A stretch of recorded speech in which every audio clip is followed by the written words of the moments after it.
one should be, as I say, very careful. Zelensky's had contacts with Trump. Maybe Trump, if Putin rejects his deal, will react very badly towards Putin.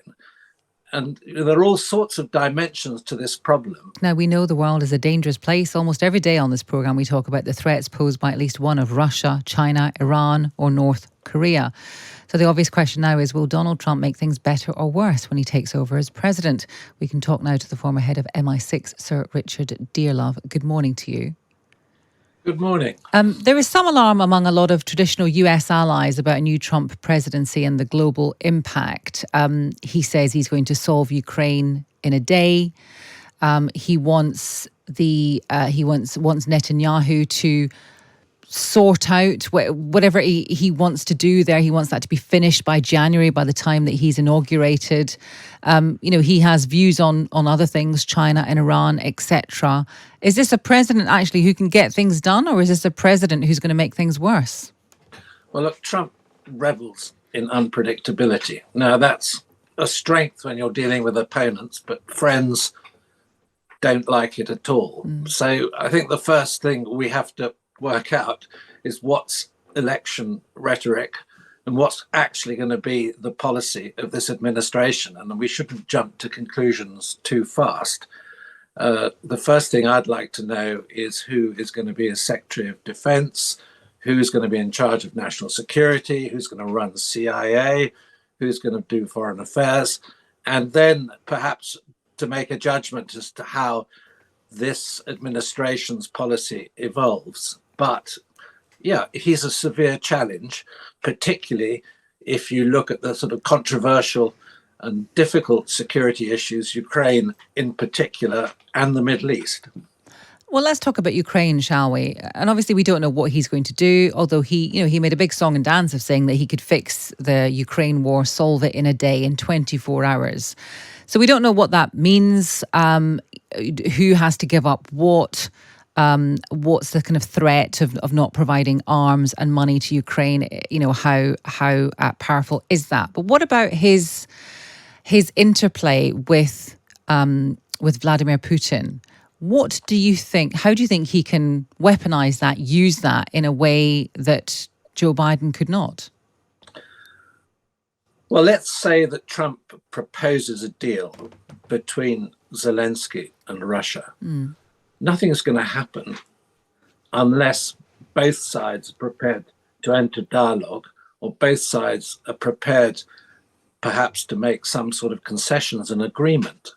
I mean, Trump says things like this, they're provocative.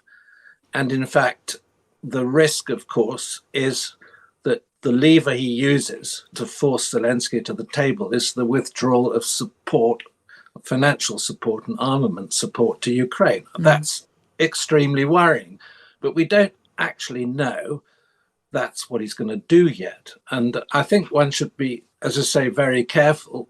Zelensky's had contacts with Trump. Maybe Trump, if Putin rejects his deal, will react very badly towards Putin. And there are all sorts of dimensions to this problem. For example, the relationship between Russia and North Korea, the relationship between Russia and China in particular, that are of massive concern to United States security as well. So it isn't purely, you can't sort of pull Ukraine to one side as an issue. I think the worrying thing about the administration at this point in time is its attitude to these foreign conflicts and not a great deal to do with us. We need probably in the UK to use our special relationship with the United States to enter a very practical dialogue with them on these issues and see if we have any influence over their policy at all. Look, relations with US administrations behind the scenes, even ones that are friendly and which we're close to, take a great deal of hard work at a level below the president. And I think you've got to think about those perspectives and not just look. It's much better if we sit down and think about Trump as POTUS 47, not Trump. both as being president of the United States. That's how American presidents are referred to in national security documents. Okay. And let's try to de-Trump this a little bit. I know it's difficult, but that's the reality. No, I think you're right. It is difficult. What's your feeling about what might happen on the Middle East? Because we spoke to one Israeli official at the beginning of the program who says that she thought that a Trump presidency, or the next presidency of the United States, I'm trying to de-Trump a conversation as much as I can, would mean less restraint. That the Israelis would not have to restrain themselves as much as they have been. And she talked about the kind of delay on going into Rafah, for example. Well, let's look at the previous Trump administration's policy on Iran. Two particular events: the rejection of the JCPOA, that's the nuclear agreement, which he dumped as a bad agreement, and the killing of Qasem Soleimani, the head of the IRGC, the Iranian Revolutionary Guard.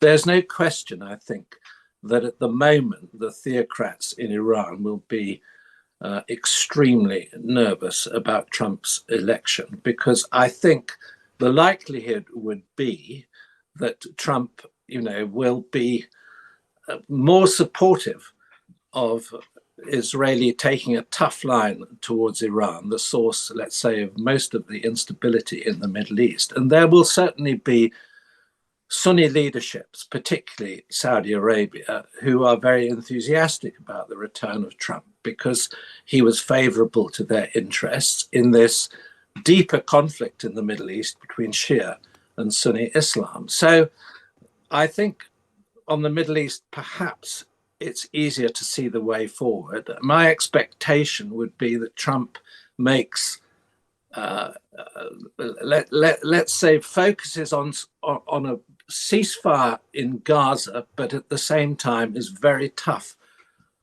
on Hezbollah and Iran.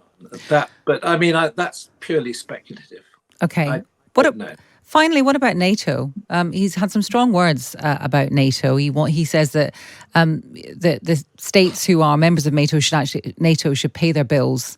That's how he put it. Do you think his issue is ideological or financial?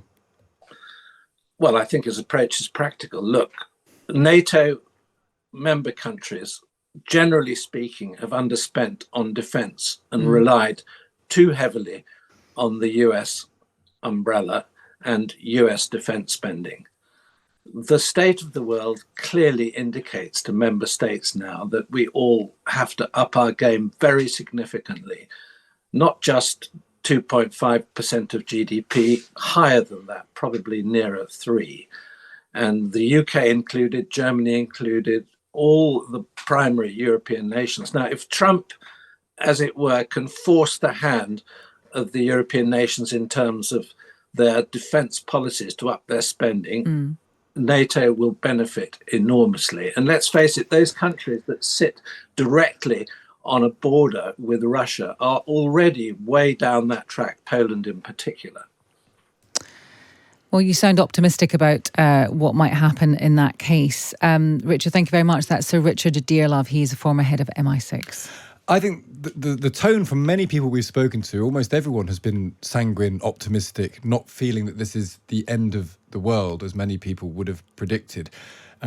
Paul says, you're still sane-washing Trump. 50% of those voting may have voted for him, but that doesn't mean they knew what they were voting for. Still, I guess they will find out. See, I think they do know what they were voting for because Trump is very visible. We know entirely what he's going to be. And Mike says, my conclusion is it was a simple trade-off, more money or more morals. When it came to it, Middle America chose more money and overlooked the morals.